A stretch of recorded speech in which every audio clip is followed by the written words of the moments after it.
Hi, welcome to this video and welcome back in my kitchen. So today I am having another baking video for you because I love them and I thought, who does not love them? So today I am baking a red velvet cake with kind of a little twist to it. So actually it's a classic red velvet cake which I wanted to bake for ages and a very long time, so finally I'm doing it, and I thought, if I am, why shouldn't I film a little video about me doing it? So I hope everything turns out in the right way. So actually I said it has a little twist to the recipe. That is basically only because I have some special trays here which I got quite a while ago and I never used them, and I thought today I will do it, and I will change the recipe in that way that I just change how I layer the frosting and the cake. So I have these little trays which is basically a teeny tiny kind of, how do you call them, two-layered cake. It's actually kind of a teeny tiny little wedding cake shape to it. So they will come out to 4 of these little layered cakes, and I never used them before. I'm actually a little bit frightened because I don't know exactly how you have to change the baking time in these compared to a general like normal cake tin. So I have these tins and I will use them today, and I hope that it turns out. I will see if I find similar ones online somewhere if you want to get some, because I got these quite a while ago. It might be like a year ago or half a year ago at least, and I got these in Germany in a store called Chibo, and they always have kind of these special offers, so you cannot even get them in Germany anymore because it was one of these like special themed pieces you could get. So that is my twist on the red velvet cake, and now we'll get started. So for the cake itself you need a lot of stuff. So 356 grams of just all-purpose flour. Then you're going to need 25 grams of unsweetened cocoa powder. Then you're going to need 1 teaspoon of baking soda. You're going to need 3/4 teaspoon of salt. Then some sugar. This is granulated sugar, and you need 403 grams or 2 cups. Then you're going to need some unsalted butter, and that is 6 ounces or a 3/4 cup. As the recipe says, I have 6 ounces here. Then you're going to need some oil, and this is just a vegetable oil or canola oil, and this is a 1/3 cup. Then you're going to need 3 large eggs. These are free-range eggs. I don't think that they actually large. It's more kind of like medium-sized, I think, next to my face. I don't know exactly how you define a large egg to a medium-sized egg or a small egg, but these were the largest in my little egg thingy I bought, so I just got these. Then you're going to need 2 large egg yolks. Again, how do you want to know how large a yolk is inside of the egg? Sometimes a small egg has a large yolk and the other way around, so 2 egg yolks, preferably large. Then you're going to need liquid red food coloring. I have several ones because I just had them at home.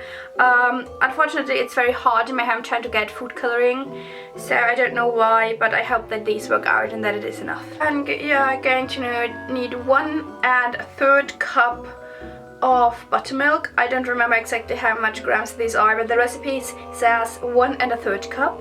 Then you're going to need some vanilla extract. I have a kind of a vanilla aroma here, but I think it's the same thing.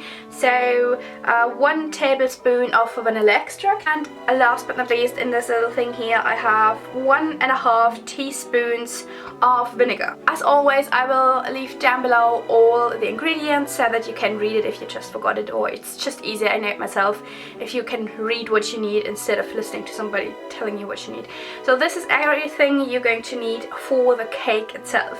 For the frosting, I will tell you now also because it's just easier. You're going to need 2 ounces of cream cheese, which should be softened. So I have that here, it's a lot. Then you're going to need 6 tablespoons of unsalted softened butter and 6 tablespoons of salted softened butter.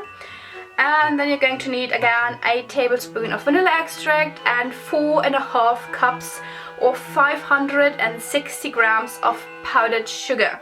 Now, this is a lot of powdered sugar. I actually think it looks so much compared to the butter. But you also have the cream cheese. I don't know. I just do what the recipes tells me. This is everything you're going to need for the frosting later on. But I'm going to start now with the cake itself. Also, I am very sorry if the camera is completely out of focus all the time. I have the feeling it's actually out of focus. I hope that it's going to be better once I start with the baking, but I'm sorry if the intro is a little bit out of focus. I don't know why. The autofocus is on because I always mess up the manual focus. So the autofocus is on, so it should be in focus. So let's get started. I can't wait to bake the cakes, and I hope that everything turns out right. So the first thing you're going to want to do is to preheat the oven to 350 degrees. Okay, so let's get started. The first thing you're going to want to do is, besides washing your hands, put up your hair, get your hair out of the way, and focus the camera. Thank you. So I am putting my hair up in a ponytail so that they won't be in the way all the time. And now I'm going to wash my hands and then we can get started. So the first thing I'm doing is taking a little brush and then starting to cover my little tin in butter. So that it will be very much more easier later on to get the cakes out.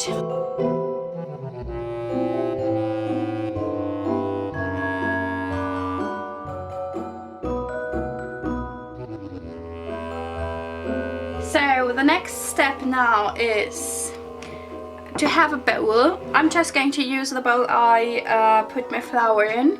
And in this bowl you're going to want to mix the flour, the baking soda and the salt. You need 1 teaspoon of baking soda, like that. Put it in. And then you're going to need 3/4 teaspoon of salt. So I think like that. Maybe not all of it, like that. So, and that you're going to want to mix in this bowl together, just roughly, without putting the flour everywhere. And once you combined all of this very nicely, you're just going to want to sift in the cocoa powder and then once you put it in, just to whisk the mixture nicely, like about 20 seconds, so that it is nice, until it is nicely combined. Put that in here.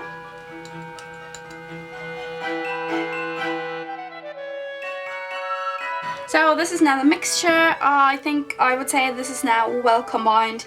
It's not only white or only brown of the cocoa anymore. So I think this is now well combined. So I'm going to set this mixture aside until I need it. And for the next step, I'm going to take my huge orange bowl I always use. And in this bowl, I'm going to mix together the sugar and the butter until it's pale and fluffy, like the recipe says.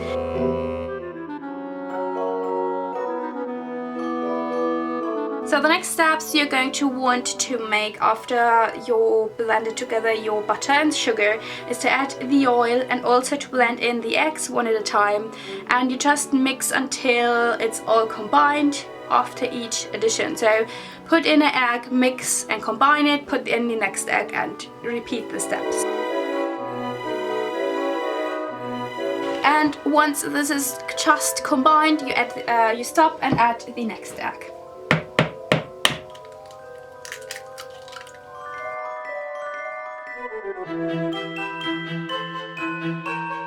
And as the next step, just add the 2 yolks. So once it looks like this, already looks very delicious, you're going to want to add the red food coloring. Now, of course, you can add any color you want, and you will find millions of recipes for blue velvet cake or green velvet cake or purple velvet cake. I'm just going to stay with a classic and add some red food coloring. The recipe says 1 ounce of liquid red food coloring.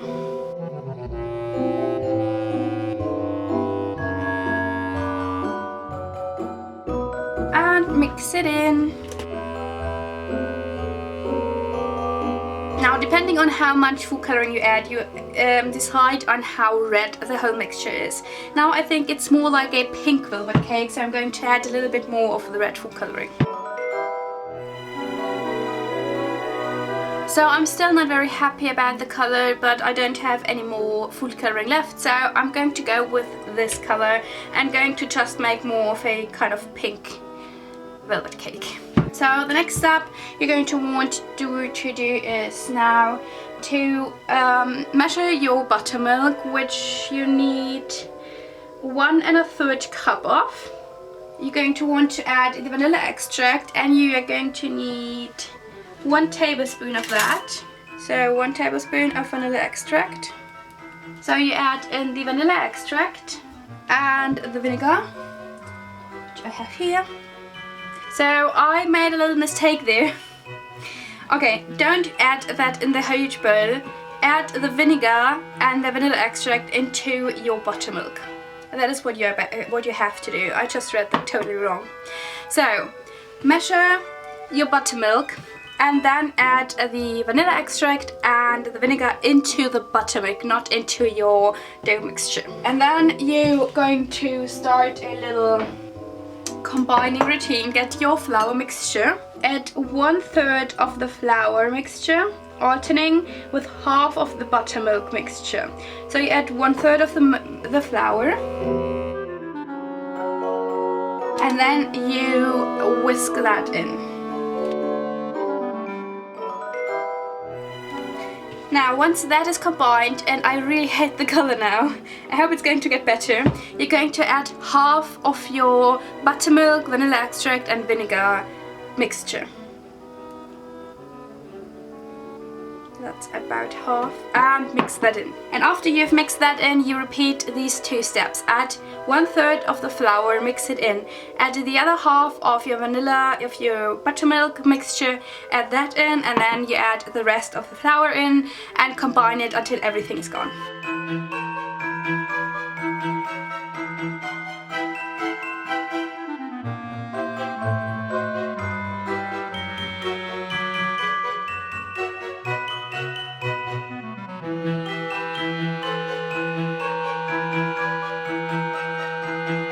And then when it looks somewhat like that, it looks really delicious. It is delicious. The color is just everything but a red velvet. So you really need a lot of food coloring for this recipe. So the next step is to bring this mixture you just made into your baking trays. So just going to take a spoon and put it in here.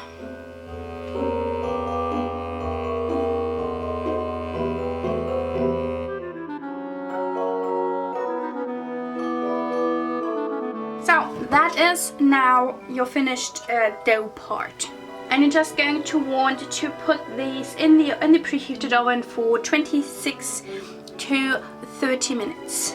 Okay, and now whilst these little bad guys, I hope which are good guys, are in the oven, I'm going to make the frosting. So for the frosting, we are going to whip together the cream cheese and the butter until it's smooth and fluffy. Alright, so now you're going to it's very easy, add 1 teaspoon of the vanilla extract and the powdered sugar and just combine it just as long as it needs to be a smooth and fluffy mixture.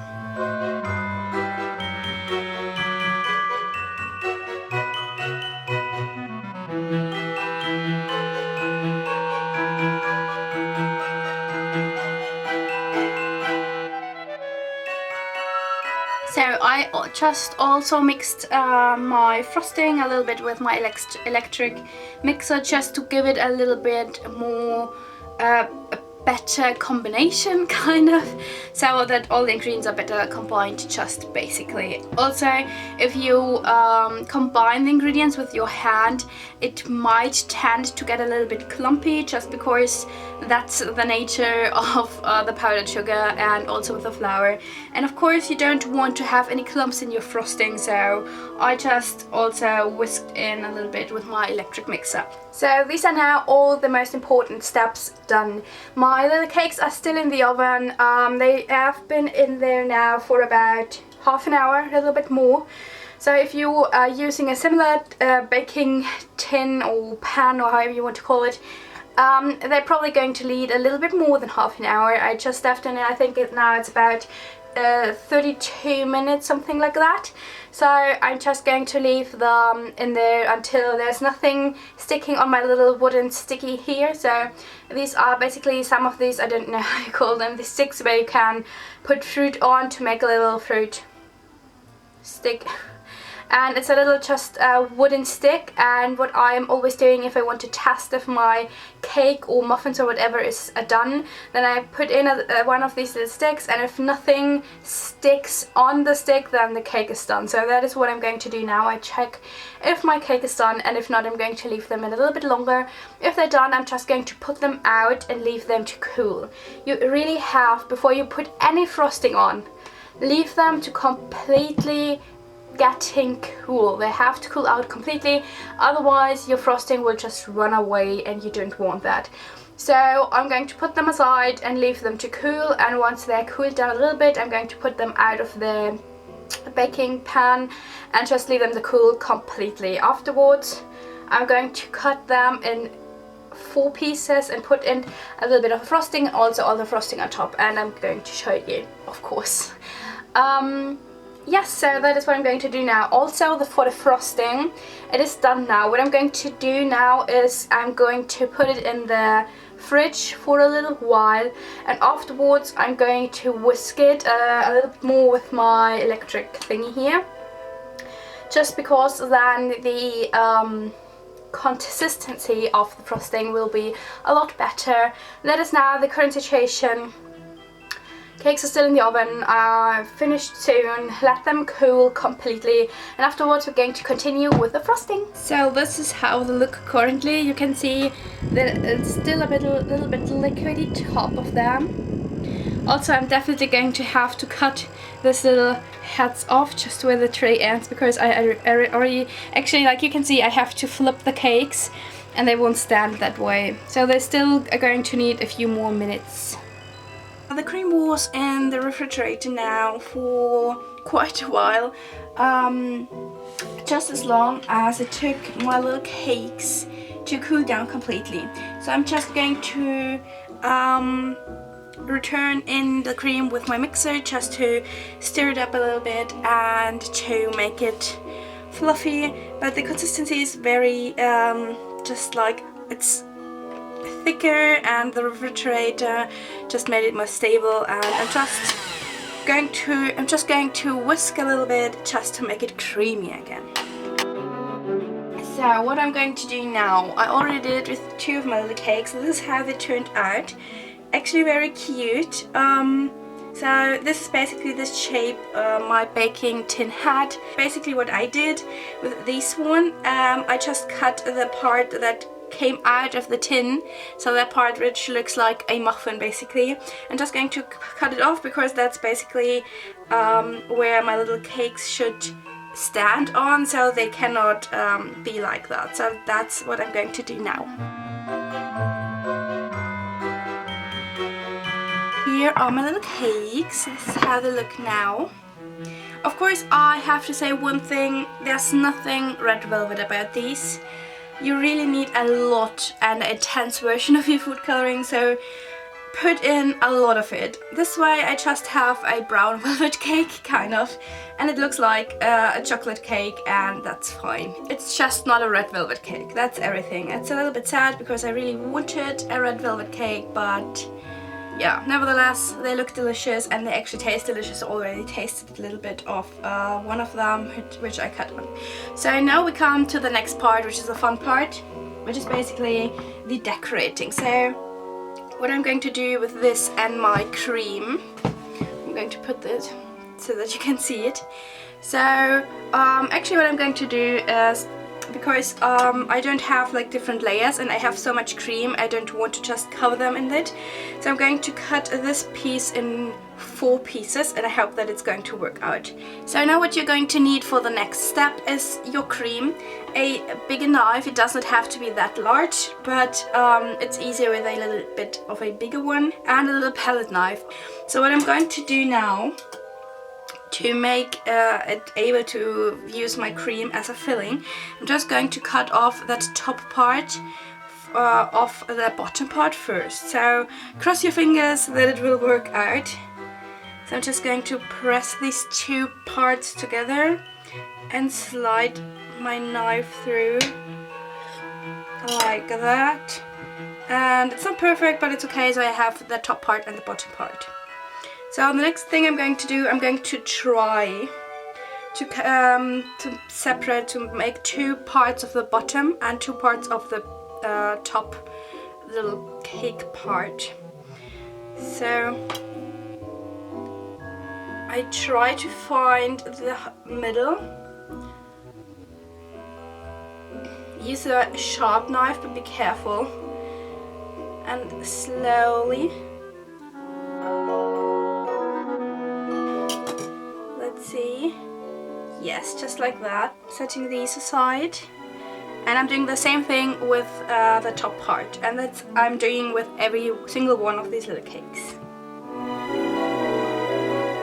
And here we have the 2 parts. Now I have these 2 and these 2, and I'm just going to put on some of the cream.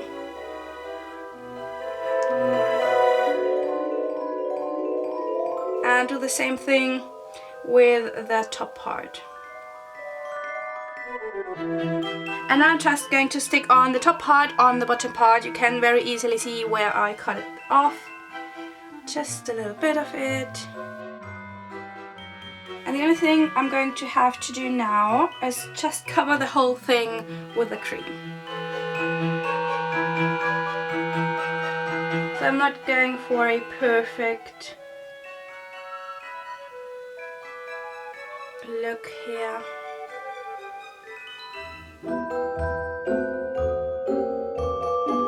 It's actually not that easy. I never did that before. So if you're doing this the first time, don't worry. I think you have to get used to, number 1, the paddle knife, and number 2, the whole consistency of the cream and how to cover the whole cake thing. I don't think that is actually something you have to be able to do from the first time on.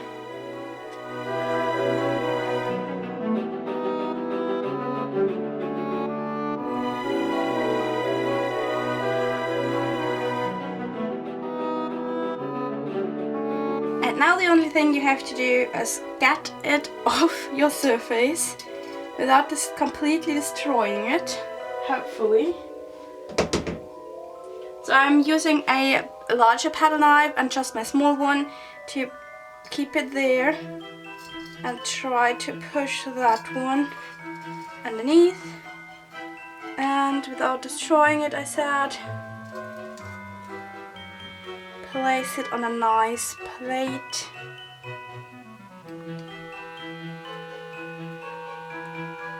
On which you want to serve it on. Just like that.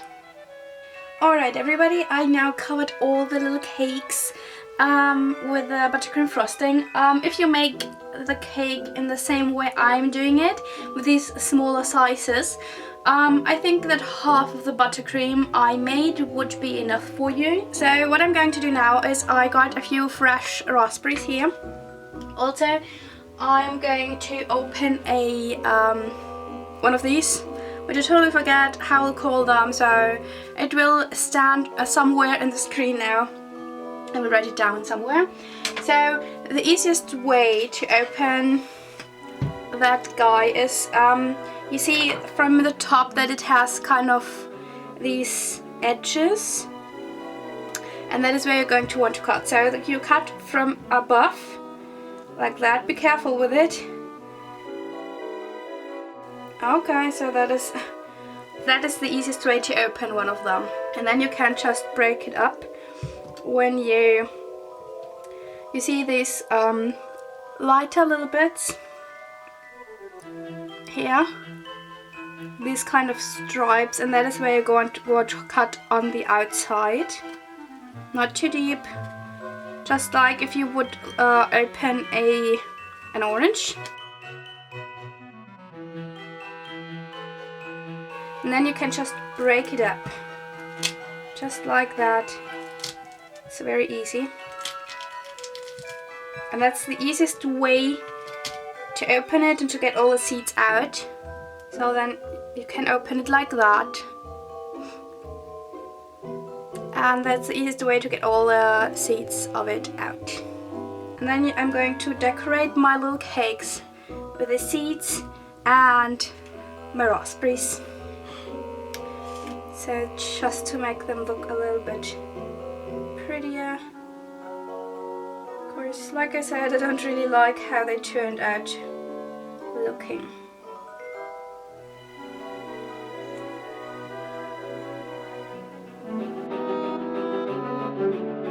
So that's the fun part and the creative part where you can just do whatever you want to.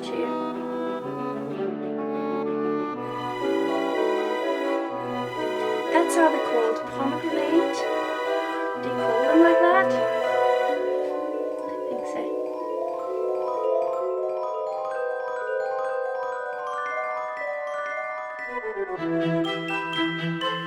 How cute are they? I love it.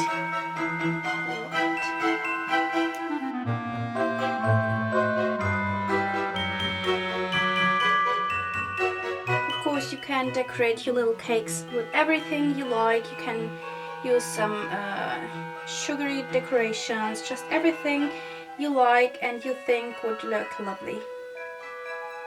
I just decided to go for raspberries and those little seeds because I made a red velvet cake which is not red, so I wanted my decorations to be red. Basically, that's everything I thought when I bought my decorations.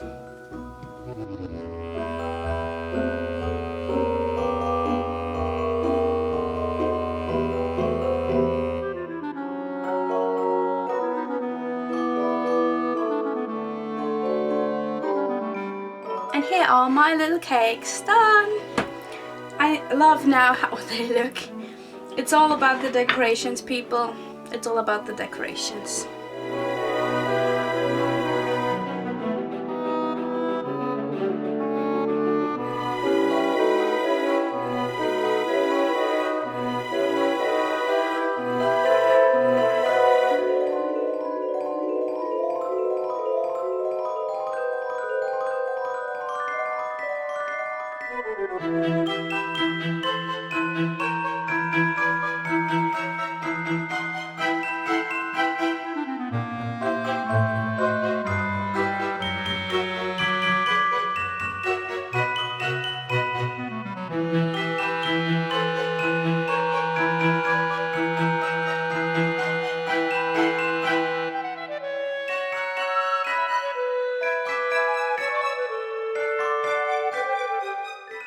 That's me done with the cake. I am so happy about it. They look so nice and so cute and so perfect.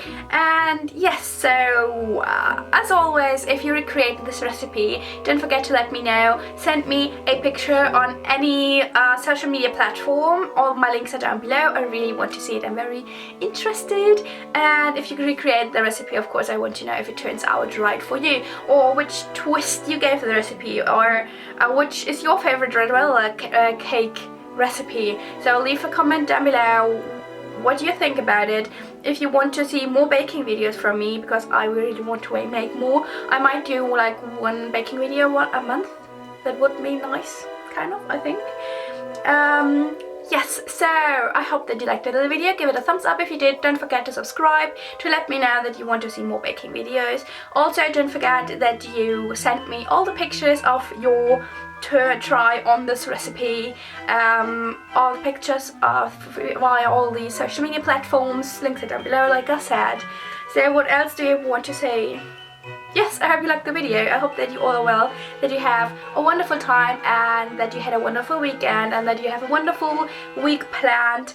And yes, thank you very much for watching this video and for subscribing, and I will see you next week. Bye!